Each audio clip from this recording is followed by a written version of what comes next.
Hello বন্ধুরা, চাঁদের ছায়া 00.5 থেকে আজকে তোমাদের জন্য একটা নতুন গল্প নিয়ে এসেছি।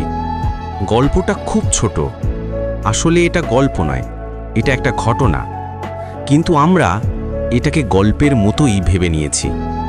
এই ঘটনাটা জয়পুর জঙ্গলের ঘটনা। এখানে জয়পুর বলতে পশ্চিমবঙ্গের বাঁকুড়া জেলার জয়পুর জঙ্গলের কথাই বলা হয়েছে। এই জঙ্গলে কিছু প্রজাতির বন্যপ্রাণী দেখা যায়, তবে হিংস্র প্রাণী বলতে বাঘ, সিংহ এই ধরনের প্রাণী আর দেখা যায় না। তারই মধ্যে নেকড়ের প্রচুর দেখা মিলত, কিন্তু সেটাও প্রায় লুপ্ত হয়ে গেছে। খুব অল্প এই নেকড়ে এখনও এই জঙ্গলে বাস করে, কিন্তু খুবই কম দেখা দেয়। আজ সেই নেকড়ে, তারই গল্প শোনাবো তোমাদেরকে। গল্প শুরু করার আগে জানিয়ে দিই, গল্পটা সম্পূর্ণ কাকতালীয় এবং গল্পের মধ্যে কোনো মানুষকে ব্যক্তিগত উদ্দেশ্য করা হয়নি। বন্ধুরা, আমি আসিফ তোমাদেরকে গল্পটা পাঠ করা শোনাচ্ছি, মন দিয়ে শুনবে। গল্পের নাম রাত 10:30। তাহলে শুরু করি।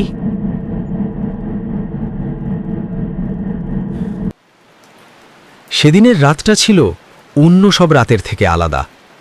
আকাশে কালো মেঘ, মুষলধারে বৃষ্টি আর মাঝে মাঝে বিদ্যুতের ঝলকানি যেন আকাশ চিরে অন্ধকারকে বিদ্ধ করছিল।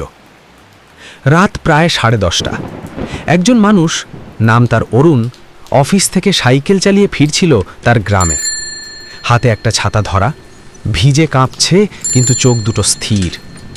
রাস্তা ফাঁকা, শুধু দূরে মাঝে মাঝে জোনাকি পোকার আলো আর বিদ্যুতের ঝলকে ভেসে ওঠা গাছপালা।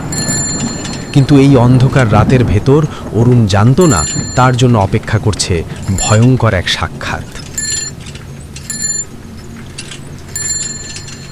অরুণ ধীরে ধীরে সাইকেল চালাচ্ছিল। হঠাৎ তার কানে এলো এক অদ্ভুত শব্দ। প্রথমে মনে হলো হয়তো বাতাসে বাঁশবনের শব্দ, কিন্তু না, সেটা ছিল ভারী পদচারণার আওয়াজ, যেন কেউ বড় বড় থাবা নিয়ে হাঁটছে। বিদ্যুতের ঝলকানিতে মুহূর্তের জন্য সামনে দেখা গেল এক বিশাল নেকড়ে বাঘ। চোখ দুটো জলজল করছে, দাঁত বেরিয়ে আছে, শরীর থেকে বৃষ্টির পানি ঝরছে। নেকড়ে বাঘ শুধু দাঁড়িয়ে থাকেনি, সে সামনে এদিক ওদিক পায়চারি করতে লাগলো। কখনো বাঁ দিকে হাঁটছে, কখনো ডান দিকে, বারবার থেমে অরুণের বুকে চোখ গেঁথে তাকাচ্ছে। তার চোখ যেন লাল অগ্নিশিখা, ক্ষুধার্ত, ভয়ঙ্কর, হিংস্র। অরুণের শ্বাস বন্ধ হয়ে আসছিল। তার মনে হচ্ছিল এই মুহূর্তে ঝাঁপিয়ে পড়বে সেই দানব। বিদ্যুতের আলো আবার ঝলসে উঠল। অরুণ এবার স্পষ্ট দেখল তার মুখ।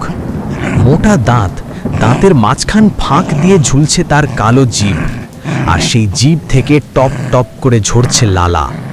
এমনভাবে ফোঁটা পড়ছিল যেন বহুদিনের ক্ষুধায় পাগল হয়ে আছে নেকড়ে বাঘটা। তার গর্জনে কেঁপে উঠল রাত।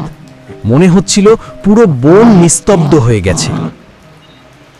অরুণ জানে পালালে আর রক্ষা নেই।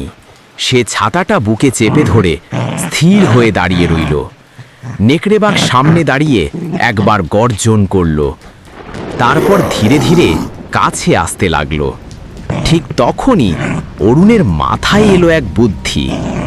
সে ছাতাটা হঠাৎ উল্টে খুলে ঝাঁকাতে লাগলো। বৃষ্টির ফোঁটা ছিটকে চারদিকে উড়ে গেল।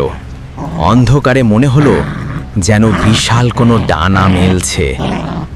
নেকড়ে বাঘ থমকে গেল। তার চোখ ছোট হয়ে এদিক ওদিক তাকালো, যেন বুঝতে পারছে না এটা মানুষ নাকি অন্য কিছু। এক মুহূর্তের জন্য সে পেছনে সরে গেল। অরুণ সুযোগটা নিল, সাইকেল চালিয়ে দ্রুত এগোলো, কিন্তু তার বুকের ভেতর তখনও আতঙ্ক থামছে না, কারণ সে বুঝতে পারছিল অন্ধকারে কোথাও সেই নেকড়ে বাঘ আবারও ঘুরে বেড়াচ্ছে। বনের ভেতর ঢুকতেই আবার বিদ্যুতের আলো ঝলসে উঠল।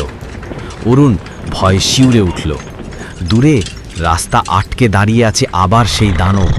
মুখটা আরও ভয়ঙ্কর, জিভটা ঝুলছে, লালা বৃষ্টির সঙ্গে মিশে পড়ছে। চোখ দুটো এতটাই ক্ষুধার্ত যে মনে হচ্ছিল এই মাত্র ঝাঁপিয়ে পড়ে মাংস ছিঁড়ে খেয়ে ফেলবে। অরুণ মরিয়া হয়ে রাস্তার পাশে পড়ে থাকা ভাঙা টিন কুড়িয়ে নিল। ছাতার সাথে জুড়ে তুমুল শব্দ করতে লাগলো, ঢং ঢং ঢং। শব্দে পুরো বন কেঁপে উঠল। নেকড়ে বাঘ একবার তীক্ষ্ণ গর্জন করল, দাঁত বের করে হাওয়ায় থাবা চালালো, কিন্তু শেষ পর্যন্ত ভয় পেয়ে পিছিয়ে গেল। বনের অন্ধকারে মিলিয়ে গেল তার ছায়া। অরুণ আর এক মুহূর্ত দেরি করল না। সাইকেল চালিয়ে উড়ে গেল গ্রামের পথে। কাদা, বৃষ্টি, ভয় সব কিছু উপেক্ষা করে অবশেষে দূরে দেখতে পেল নিজের বাড়ির ঝাপসা আলো। সে প্রায় লাফ দিয়ে দরজার ভেতরে ঢুকে পড়ল। শরীর কাঁপছে, শ্বাস বন্ধ, কিন্তু সে বেঁচে গেছে। বাড়ির ভেতরে ঢুকেই অরুণের সামনে এসে দাঁড়ালো তার স্ত্রী। স্ত্রী অবাক হয়ে বলল, এমন ভেজা ভেজা হয়ে এলে কেন? অরুণ হাঁপাতে হাঁপাতে পুরো ঘটনা খুলে বলল। রাস্তার মাঝে নেকড়ে বাঘের মুখোমুখি হওয়া, তার ক্ষুধার্ত চোখ, দাঁতের ফাঁক দিয়ে ঝুলে থাকা জিভ আর লালার ফোঁটা সব শোনার পর স্ত্রীর মুখেও ভয়ের ছাপ ফুটে উঠল। সে দ্রুত রান্নাঘর থেকে এক গ্লাস ঠান্ডা জল এনে দিল। অরুণ এক নিঃশ্বাসে সেটা খেয়ে ফেলল। শরীর তখনও ঘামে ভিজে টপ টপ করছে, কিন্তু অন্তত ক্লান্তি কিছুটা দূর হল।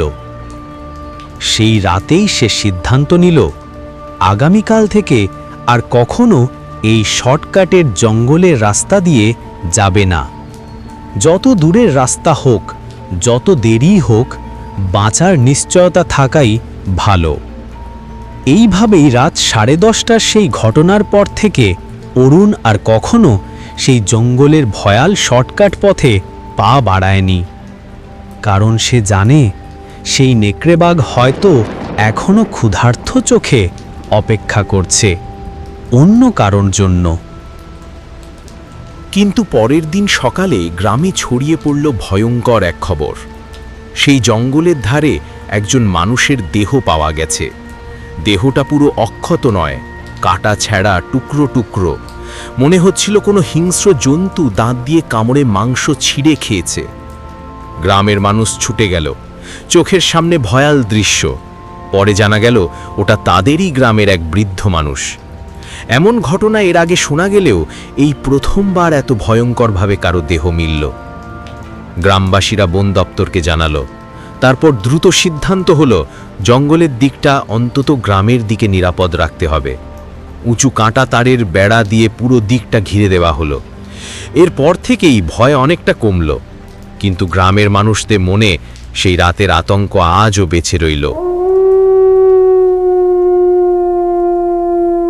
বন্ধুরা, গল্পটা কেমন লাগলো? আশা করি নিশ্চয়ই ভালো লেগেছে। এই ধরনের রহস্যময় আর রোমাঞ্চকর গল্প শুনতে চাইলে অবশ্যই আমাদের চ্যানেলের সাথে যুক্ত থাকো।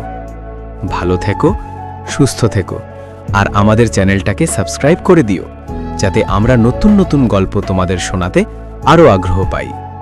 ধন্যবাদ সবাইকে।